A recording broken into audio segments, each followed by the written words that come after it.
Good afternoon, YouTube. Mitch with OMG Carpet Cleaning in Atlanta.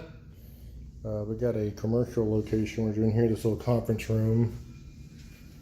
As you can tell, they got several spills. Probably at least, I don't know, 1, 2, 3, 4, 6 or 8, maybe 12 spills.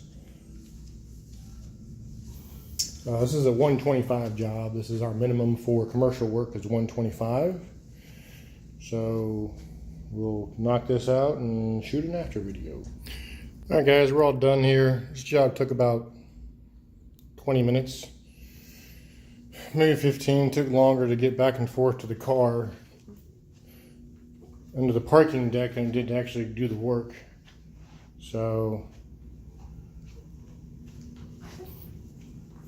quick, easy commercial job. This is a commercial Berber. Looks like there was about a dozen spots. This is still lightening up here as it dries. While these darker spots, I had to load those up with the citrus cleaner. So those will take a little while to dry, but quick, easy job. Long drive, short work.